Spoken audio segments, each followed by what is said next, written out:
Assalamualaikum warahmatullahi wabarakatuh. Selamat malam teman-temanku semuanya yang ada di Sumatera dan di Padang.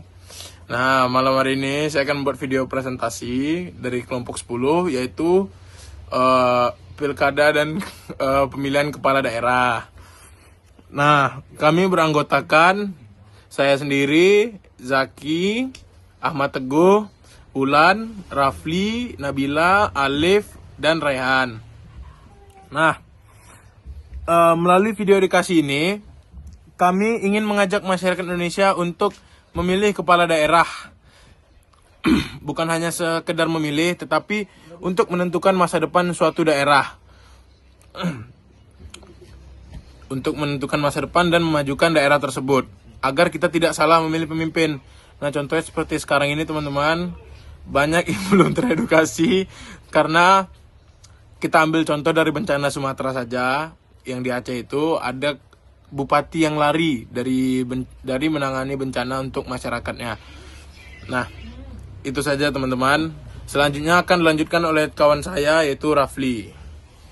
Tujuan dari video edukasi ini ialah untuk meningkatkan kesadaran dan pemahaman masyarakat, khususnya pemilih pemula dan generasi muda, tentang pentingnya pilkada sebagai sarana demokrasi untuk menentukan pemimpin daerah secara langsung, jujur, dan bertanggung jawab. Dari video edukasi ini kita dapat memberikan tentang pemahaman tentang pilkada, menumbuhkan kesadaran hak dan kewajiban pemilih, mendorong partisipasi aktif masyarakat. Jadi, video edukasi ini ialah tempat atau media untuk mempromosikan atau memberitahu suatu hal seperti tentang pilkada ini. Jadi, suara menentukan pilihanmu. Berarti bahwa masa depan yang cerah ada di tangan masyarakat. Pilkada berkaitan erat dengan desentralisasi dan otonomi daerah. Melalui otonomi daerah, pemerintah daerah memiliki kewenangan mengatur dan mengurus daerahnya sendiri demi kesejahteraan masyarakat. Sebagai demokrasi lokal, pilkada merupakan wujud nyata demokrasi di tingkat daerah. Pilkada bisa disebut juga sebagai demokrasi lokal karena keputusan politik yang diambil langsung oleh masyarakat daerah. Disinilah keputusan politik suara rakyat benar-benar berperan. Seperti rakyat memilih pemimpin daerah, pemimpin bertanggung jawab kepada rakyat, kebijakan daerah disesuaikan dengan kebutuhan masyarakat setempat. Demokrasi tidak hanya ada di pusat, tetapi hidup dan tumbuh di daerah. Dengan berpartisipasi aktif, masyarakat dapat memastikan pemimpin yang terpilih benar-benar amanah dan berpihak kepada rakyat. Dalam dunia pemilu pasti kita pernah mendengar dua istilah berikut, yaitu politik uang dan sara. Politik uang merupakan sebuah tindakan suap ataupun sogok yang dilakukan oleh calon maupun tim sukses dengan memberikan uang, barang ataupun jasa kepada pemilih agar mempengaruhi pilihan mereka. Sebagai contoh yaitu memberikan sebuah amplop di hari sebelum pemilihan yang disebut dengan sanggana fajar, ataupun menjanjikan sebuah bantuan ataupun hadiah jika memilih pasangan tertentu. Dampak dari tindakan ini itu dapat merusak sistem pemilu itu sendiri, merugikan pihak lain, dan mendapatkan pemimpin yang tidak jujur. Yang kedua yaitu sara. Dalam konteks pemilu, sara merupakan memanfaatkan sebuah perbedaan identitas demi kepentingan politik dengan tujuan untuk memecah belah dan menimbulkan kebencian. Contohnya yaitu menyebarkan informasi merendahkan calon berdasarkan latar belakang identitasnya. Dampak dari tindakan ini yaitu dapat merusak persatuan dan kesatuan, menimbulkan konflik, dan menghambat terwujudnya pemilu yang berkualitas. Di era digital saat ini, arus informasi bergerak sangat cepat, terutama menjelang pilkada.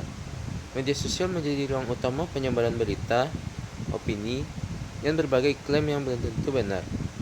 Hoax sering muncul dalam bentuk judul provokatif, potongan video, atau informasi yang dipelintir untuk memengaruhi persepsi publik. Jika tidak disaring dengan baik, informasi palsu dapat memicu kesalahpahaman, konflik, dan menurunkan kualitas demokrasi dalam pilkada. Literasi digital menjadi kunci penting agar masyarakat mampu membedakan fakta dan manipulasi, memeriksa sumber informasi, memahami konteks, serta tidak langsung menyebarkan berita yang belum jelas kebenarannya adalah langkah sederhana namun berdampak besar.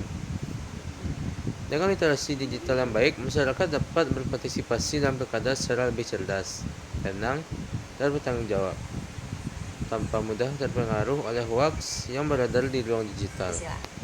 Di video ini, saya akan menjelaskan materi saya, yaitu dampak suara cerdas bagi masa depan daerah. Suara cerdas adalah pengguna hak pilih secara sadar, rasional, dan bertanggung jawab. Artinya, memilih pemimpin bukan hanya karena tekanan atau iming-iming saja, atau popularitas semata, tetapi berdasarkan rekam jejak, visi, program, dan integritas calon. Jika masyarakat menggunakan suara secara cerdas, hasilnya adalah pemimpin yang berkualitas. Pemimpin seperti ini mampu merumuskan kebijakan yang tepat sasaran, mengelola anggaran secara transparan, serta memprioritaskan kepentingan rakyat di atas kepentingan pribadi ataupun kepentingan kelompok. Dampaknya terasa langsung pada pembangunan daerah. Program pembangunan lebih efektif, dibangun sesuai kebutuhan, dan pelayanan publik membaik.